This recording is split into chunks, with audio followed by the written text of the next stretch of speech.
సెలవుల అనంతరం కడప జిల్లా ఒంటిమిట్ట మండలం చిన్నకొత్తపల్లి గ్రామంలో ఉన్న మండల పరిషత్ ప్రాథమికోన్నత పాఠశాలను తెరవటానికి ఉపాధ్యాయులు రాగా గ్రామంలోని విద్యార్థుల తల్లిదండ్రులు అడ్డుకొని నిరసన వ్యక్తం చేశారు. గత కొన్ని సంవత్సరాలుగా మా పాఠశాలలో 1 నుంచి 8వ తరగతి వరకు విద్యార్థులు చదువుతున్నారు.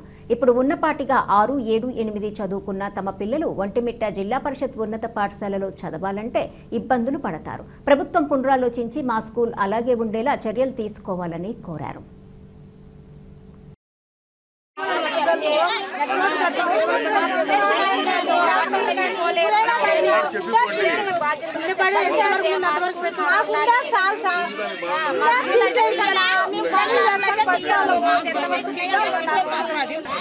పిల్లలు బడి గురించి మాట్లాడుతున్నా సార్.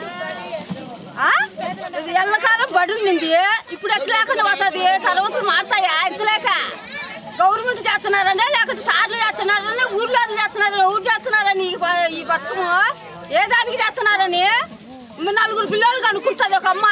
4 పిల్లలు ఒంటిమిట్టు పోతుందా? ఆ పిల్లలు ఏడన్నా బడి చచ్చి ఇల్లు కట్టిస్తారా? ఇది రాయమేనా? మాకేం బడిగా అవుతా పిల్లలకు ఇది అన్యాయం కాదా? ఇటు చేయను ఎల్లకాలం ఉండే బడి ఇప్పుడు వాళ్ళు లేకుండా పోతుంది. ఇది ఆడలేని చట్టమా?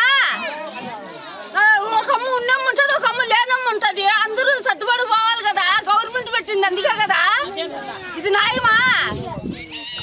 అది న్యాయం అంటే సార్ ఎవరికైనా చల్తుందా? ఈ బడికే చల్తుంది, కొత్తపల్లి ఒడ్రాలకే చల్తుందా? న్యాయమా? ఇంత అన్యాయమా? నమస్తే అండి, నా పేరు రాణి, మా ఊరు చిన్నకొత్తపల్లి. ఇక్కడ గత 1946లో మా స్కూల్ ఓపెన్ అయిందండి. అప్పటి నుంచి 7th క్లాస్ ఉంది. అప్పటికి ఇంకా మాకు స్వాతంత్రం రాలేదు మన దేశానికి. అప్పటి నుంచి ఉన్న స్కూలు ఇప్పుడు సడన్గా అంటే లాస్ట్ 3 years బ్యాక్ కూడా 8th క్లాస్ వరకు ఉన్నది.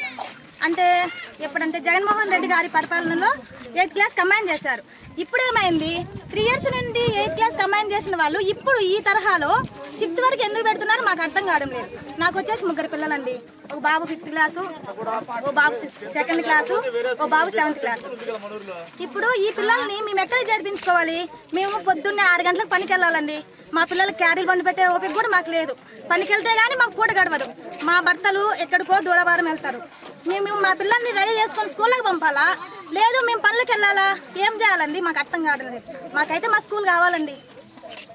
మా బాధను అర్థం చేసుకొని మా స్కూల్ మాకు తెప్పించండి.